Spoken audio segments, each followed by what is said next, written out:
Assalamualaikum warahmatullahi wabarakatuh. Mandarnesia podcast hari ini akan menampilkan Bapak, saya memanggilnya Mas saja ya, karena biasanya saya lebih suka memanggil Mas dia.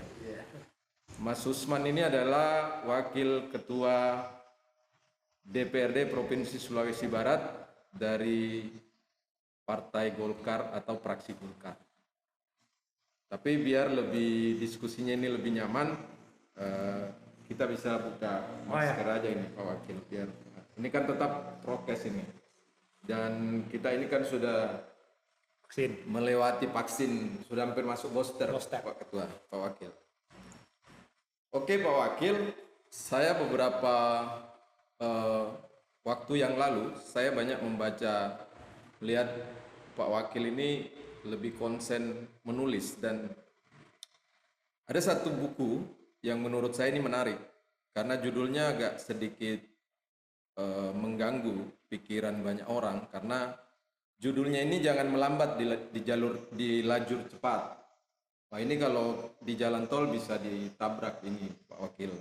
Kalau umpama kendaraan roda 4 melambat di lajur cepat ini, wah bisa dilibas ini. Nah saya mungkin ingin mendengarkan penjelasan dari Pak Wakil seperti apa yang dimaksudkan ini melambat di lajur cepat.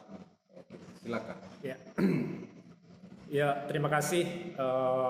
Sebelum saya menjawab apa yang diharapkan dari saudara host kita ini, mungkin terlebih dahulu saya ingin sampaikan bahwa ini diundang datang di Mandarnesia. Mandarnesia ini menjadi satu kehormatan dan kesempatan yang baik, sehingga secara pribadi memang saya menyampaikan terima kasih atas undangan ini. Dan terkait dengan buku yang menjadi topik ini buku yang saya kira menjadi catatan seperti buku pada umumnya, kecuali karena ada beberapa topik dan tema yang sengaja ditulis untuk dimuat di dalam buku ini yang secara spesifik memang membahas soal Sulawesi Barat. Adapun tadi yang terkait dengan soal judulnya jangan melambat di lajur cepat ini, Bang, ini dijadikan sebagai satu judul dari buku ini, dari dalam salah satu judul di dalam buku ini. Jadi dia diangkat keluar menjadi judul buku dari beberapa tema dan judul yang ada dalam buku ini. Sekedar menjelaskan ini, Bang Mamun, bahwa buku ini berisi kurang lebih 70 tema dan tebal buku ini sekitar 315 halaman. Ini ditulis dalam 1 tahun terakhir ini. Dan tema-tema itu kira-kira kalau dia diklasifikasi ada 3 klasifikasi terkait dengan soal pembangunan ekonomi, ada kebudayaan, dan yang terakhir ini terkait dengan soal bencana yang melanda Sulawesi Barat, baik bencana kesehatan, pandemi COVID, dan juga bencana gempa bumi.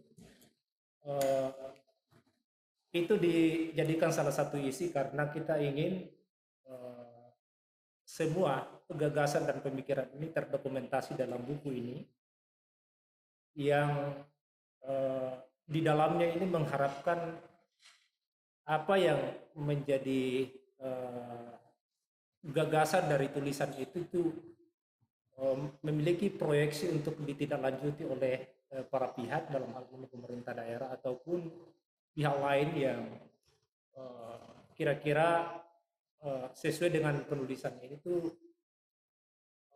dapat menjadi satu agenda-agenda bersama yang bukan hanya menyangkut soal bencana, tetapi juga bagaimana melakukan mitigasi bencana. Itu juga antara lain yang disinggung dalam buku ini.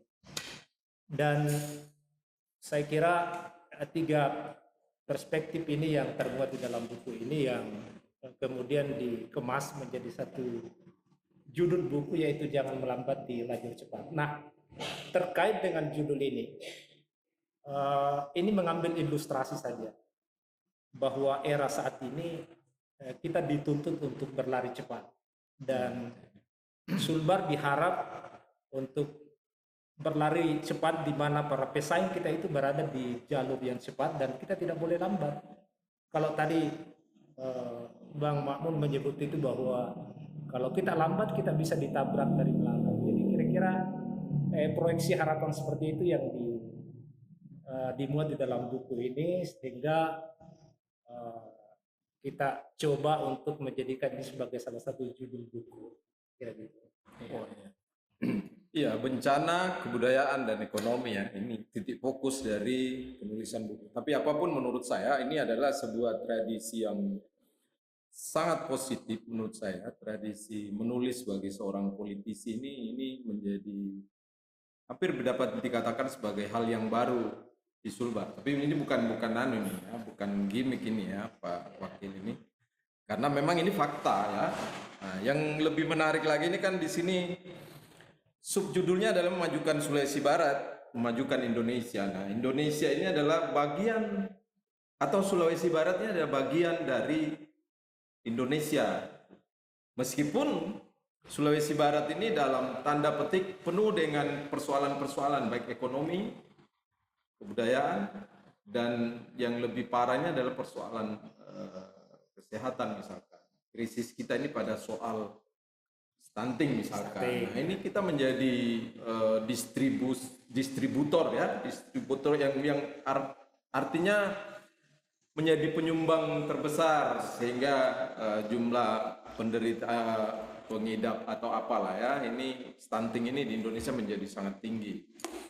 Nah, kenapa kesehatan ini tidak menjadi bagian dari tulisan, atau apakah karena Pak Wakil ini bukan dari disiplin ilmu kesehatan misalkan, sementara problem kesehatan ini juga menjadi bagian problem terbesar bagi Sulawesi Barat? Itu termasuk di dalamnya sebetulnya, tapi tema besar kita sebenarnya di luar dari tema sektoral seperti pendidikan, kesehatan. Itu terkait dengan soal manajemen dan tata kelola pemerintahan. Itu disinggung dari soal ini kira-kira kalau dikaitkan ya, itu terkait dengan soal bagaimana membangun pemerintahan efektif. Jadi di dalam buku ini tuh diulas bagaimana membangun bagaimana hubungan-hubungan pemerintahan antar level ini, baik provinsi maupun kabupaten-kabupaten, untuk merespon berbagai persoalan yang terkait termasuk dengan soal sektoral, isu sektoral seperti kesehatan itu. Nah, sebelum kita masuk ke isu itu ada isu institusionalisasi kita. Jadi misalnya bagaimana pemerintah provinsi itu menjadi driver. Jadi dia mendrive semua isu-isu ini agar dikerjakan secara bersama di antar level pemerintahan. Jadi itu juga ada di dalam di situ di buku ini soal hubungan pemerintah provinsi dengan kabupaten. Dan selain memang yang dimaksud dengan isu-isu sektoral itu seperti kesehatan, tetapi pada umumnya juga menyinggung soal lain yang sebenarnya include di dalamnya untuk diselesaikan dulu dari awal daripada isu-isu sektoral itu.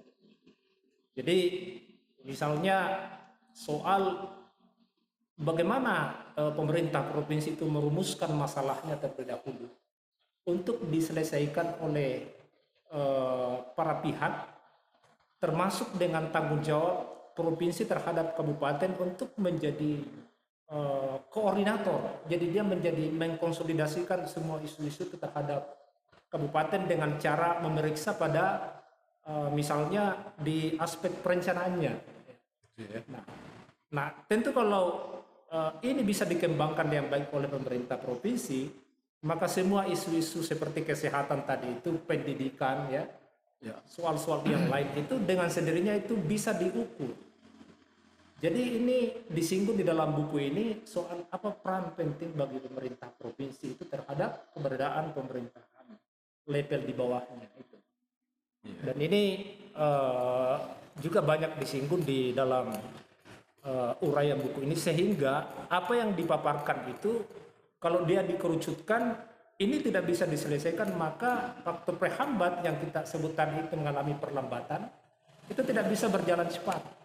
Jadi disediakan semua hal-hal yang substansial ini, soal koordinasi ya, soal bagaimana wibawa pemerintah provinsi di mata pemerintah kabupaten, itu dia harus tampil sesuai dengan amanah undang-undang bahwa pemerintah provinsi itu adalah perpanjangan tangan dari pemerintah pusat. Ya. Nah, kalau dia lemah, maka dia akan bisa sulit berfungsi dia untuk memiliki power ya, bisa memiliki kekuatan dan kemampuan untuk bekerja pada tingkat provinsi ini menjadi daya paksa bagi pemerintah di bawahnya. Kabupaten. Jadi isu-isu sektoral seperti kesehatan itu sebenarnya lebih dahulu dikupas dengan hal-hal yang jauh juga lebih substansialnya itu. Di soal manajemen, soal reformasi birokrasi dan hal-hal yang juga masih kita menyisakan tradisi feodalisme di dalam pemerintahan juga, ini ada dikupas di dalam buku ini. Buku ini. Iya. Wah, luar biasa. Nah, ini Sulbar. Sementara kalau bicara tentang akselerasi, katakan dari misalkan dia semisal kendaraan roda 4 misalkan, maka prasyaratnya adalah komponen-komponen yang mendukung di dalamnya ini harus juga terkoneksi dengan baik dan harus memadai. Nah, setirnya bagus, bannya juga baru, lalu kemudian drivernya, engine oke, jalan dengan driver yang matang ya. Nah, sementara Sulbar ini kan dia ditopang oleh 4 kabupaten, 6 kabupaten. Nah, tentu kan ini sangat terkait. Lalu bagaimana Pak Wakil melihat peran-peran kabupaten ini dalam mendukung percepatan Sulawesi Barat ini untuk mencapai tujuan kemerdekaannya Sulawesi Barat itu, Pak Wakil? Sebelum saya ke sana di soal pertanyaan keberadaan pemerintah level kabupaten itu, kita lihat dulu apa yang menjadi penghambat kita ini untuk membuat laju kecepatan kita itu bisa bergerak yang stabil. Tentu ilustrasinya itu dilihat dulu di faktor penghambatnya. Misalnya di kondisi data makro kita terhadap IPM yang masih sangat rendah, kemudian ketergantungan fiskal kita ke pemerintah pusat itu masih sangat akut. Itu dilihat dari persentase pendapatan asli daerah yang masih sangat tinggi di Sulawesi Barat. Itu kan ada problem di dalamnya. Dan faktor perhambat lain yang di mana Sulawesi Barat ini masih sangat rentan dengan sisi kemampuan dan kapasitas untuk membangun daya saing terhadap wilayah lainnya. Itu secara regional, misalnya Sulsel, Sulteng, kemudian Sulawesi Tenggara, atau di provinsi-provinsi tetangga. Kalau ini bersifat alamiah dan istilahnya itu quote and quote terpelihara, maka percepatan kita ini tidak akan bisa dibangkitkan. Tidak bisa maksimal. Tidak bisa maksimal. Malah yang tadi diilustrasikan itu bahwa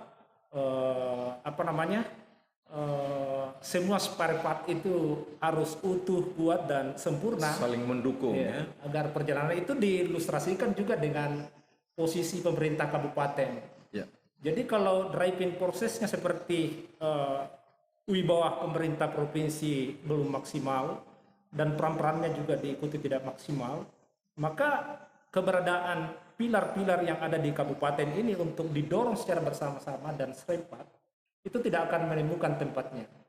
Jadi ini lebih pada melihat apa peran pemerintah provinsi itu sebagai top management untuk mengendalikan semua isu dan kepentingan agar bisa kita bergerak secara bersama-sama di sini.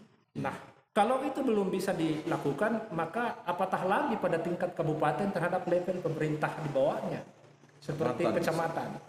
Jadi istilahnya mesin utama itu berada di tingkat provinsi. Itu yang dikritik sebetulnya di dalam buku ini. Kalau ini tidak bisa diaktualisasikan, tidak bisa diinstitusionalisasikan di dalam bentuk seperti apa, misalnya dalam mekanisme koordinasi, rapat-rapat musrembang, dan itu dipantau betul di dalam asistensi perencanaan, anggaran, dan sebagainya, dia tidak tertuju pada visi besar Sulawesi Barat, maka dia bisa diberikan punishment terhadap pemerintah level di bawahnya. Nah, kalau sistem itu tidak berjalan, maka seolah-olah apa yang kita miliki dengan sumber daya terbatas itu terpencar, tidak fokus secara bersama-sama, maka beban yang kita hadapi pada 6 kabupaten tingkat provinsi itu tidak bisa diselesaikan secara bersama. Soal IPM, soal stunting tadi, Daya saing, ya. Kemudian daya saing macam-macam itu menjadi Daya beli sulit kita. Pengaruh juga, Pak. Jadi itu juga menjadi bagian yang dibahas di dalam buku ini. Ya, bahkan termasuk soal isu pulau di sini. Itu kan tiba-tiba memunculkan masalah tanpa kita tahu bagaimana peran pemerintah kabupaten selama ini terhadap isu-isu pulau yang masuk ke dalam wilayah teman-teman di tingkat kabupaten itu. Itu juga disinggung di sini. Ya.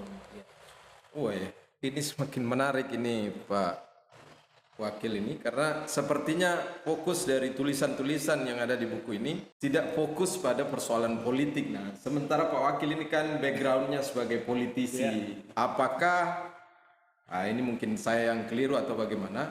Karena katanya mencerdaskan kehidupan bangsa itu juga bagian dari gerakan politik.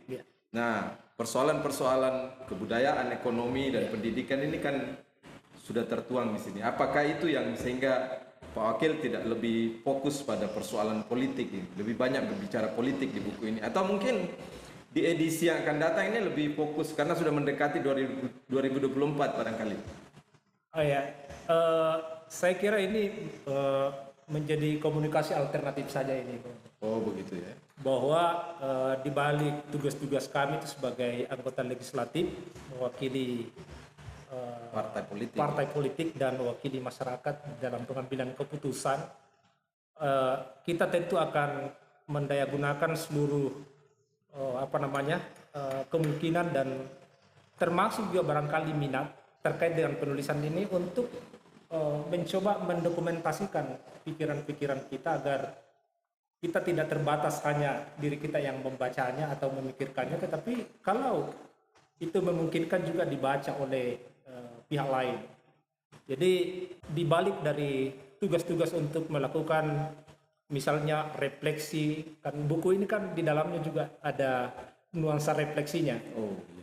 Kritik ya, dan solusi. Itu perlu. Ya, di balik tugas-tugas kita untuk membangun pengawasan ya, fungsi-fungsi untuk menyusun regulasi ya, dan juga fungsi-fungsi hak budget ini juga tertampung di dalam gagasan ini. Jadi ini alternatif untuk menyuarakan gagasan, keinginan, dan harapan sebetulnya.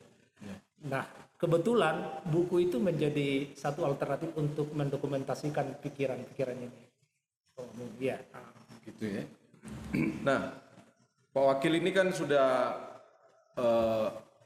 masuk di DPR dan itu sudah berjalan beberapa lama, lalu kemudian terjadi bencana.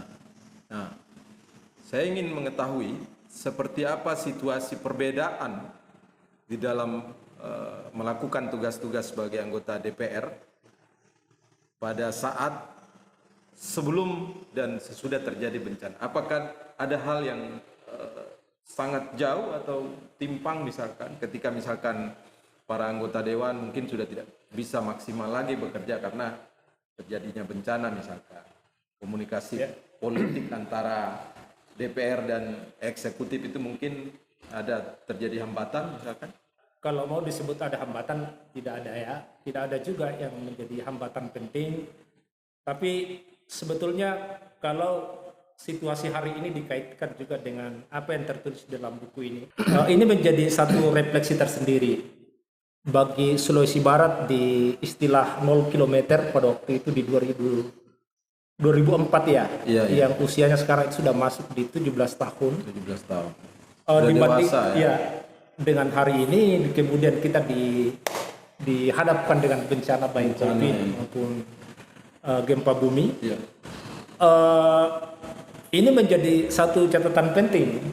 Juga ini menjadi refleksi dalam buku ini bahwa kebutuhan kita untuk membangun daerah itu penting sekali untuk menempatkan semua rencana itu di dalam istilah evidensi basic. Kita harus setia kepada data. Ya. Evidensi. Ya. Ada di sini ditulis terkait dengan bagaimana pemerintah menyadari arti penting terhadap kondisi lingkungan kita yang istilah dalam kebencanaan itu kita tidur di atas lempeng api, lempeng patah itu, cincin api. Nah, kalau seandainya dulu pemerintah pada fase awal itu menyadari konsep ini, maka dia tidak akan membangun gedung-gedung yang tinggi.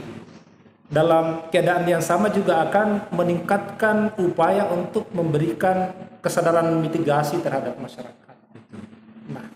Nah, kalau kita sadar dengan kondisi masa lalu, begitu datang gempa 6,2 skala Richter itu dihapus dalam tempo waktu 5 menit, tidak lebih dari 5 menit, semua habis infrastruktur, prasarana sosial, perkantoran dan sebagainya, itu pasti bersumber dari ketidaksadaran kita untuk setia pada data. Artinya kalau ke depan ini kita tetap akan mengulang itu, di dalam buku ini dicatat, itu sama dengan mengulang kesalahan-kesalahan kita. Jadi kalau pemerintah hari ini masih akan membangun gedung-gedung tinggi ya atau bertingkat, kemudian para developer juga akan membangun di tempat-tempat yang sudah ditetapkan oleh Badan Kebencanaan sebagai garis. Itu berarti kembali kita ke titik nol lagi. Nah, inilah yang penting disadari di dalam tata kelola pemerintahan kita untuk membangun keputusan. Dan catat bahwa DPR itu sangat peduli dan care dengan isu ini di Sulawesi Barat, terutama di wilayah Majene dan Mamuju itu. Nah, ini juga diuraikan di dalam buku ini soal apakah bencana ini kita akan kelola dengan cara-cara sama dengan yang dahulu atau kita akan lebih memoderasi ke cara-cara yang menyadari arti data-data yang sudah dikeluarkan oleh Badan Resmi Nasional bahwa Sulawesi Barat khususnya di Mamuju dan Majene itu adalah daerah yang sangat rentan dengan bencana gempa khususnya. Itu juga menjadi titik penting karena sehebat apapun ke depan ini kita membangun investasi, kalau kita tidak ada kesadaran mitigasi baik di dalam perencanaan pembangunan di daerah maupun kesadaran sosial, maka seketika kalau datang itu kembali kita akan dihempaskan dengan situasi yang sama pada awal-awal tahun 2021 kemarin. Jadi itu juga menjadi penting. Bencana menurut saya ini kan COVID, kemudian bencana. Dan itu akan datang lagi karena gempa, dia punya siklus tuh. Bisa terjadi kapan saja kan. Nah, fungsi kontrol itu dimiliki oleh legislatif. Nah, tentu dalam kondisi yang tidak abnormal ini, fungsi pengawasan ini kan harus lebih ditingkatkan lagi. Karena ini situasinya tidak normal ini. Pemerintahan bisa saja, eksekutif bisa saja sewenang-wenang dan nah ini seperti apa situasi teman-teman di DPR misalkan pasca bencana ini? Apakah juga ini mengikuti tren kenaikan atau seperti apa? Iya, kalau kita tarik ke konteks pengawasan, maka ada kewajiban kita di legislatif dan saya kira juga di lembaga-lembaga pengawasan lainnya untuk memastikan bahwa yang tadi itu bagaimana sisi perencanaan. Jadi yang terawasi ini pentingnya adalah pada sisi perencanaan. Ya. Jadi dia dari hulu perencanaan. Ya. Makanya saat ini oleh DPR itu sedang mendorong perda kebencanaan itu. Oh iya. Agar kita memiliki standar ya untuk konsisten terhadap persoalan-persoalan bencana di Sulawesi Barat termasuk di dalam desain awal itu. Itu perda inisiatif ya, iya, Pak Wakil ya? Iya. Jadi oleh karena itu saya kira kita selalu punya kewajiban terhadap isu-isu apapun yang berkembang termasuk isu bencana itu. Sangat Sehingga ya penting sekali bagi kita semua terutama di DPR itu untuk bukan berpartisipasi tapi menjadi rujukan kewajiban di dalam pengawasan pada hulu perencanaan ini. Iya, iya. Jadi kalau dia akan membuat rencana, misalnya apakah itu rencana fisik, tapi dia tetap mengabaikan pada konsep bagaimana konstruksi bangunan itu yang adaptif terhadap bencana itu terabaikan, maka inilah menjadi sisi penting untuk diawasi oleh teman-teman di DPR, termasuk pada lembaga pengawasan lainnya. Jadi itu menjadi catatan penting juga di kita.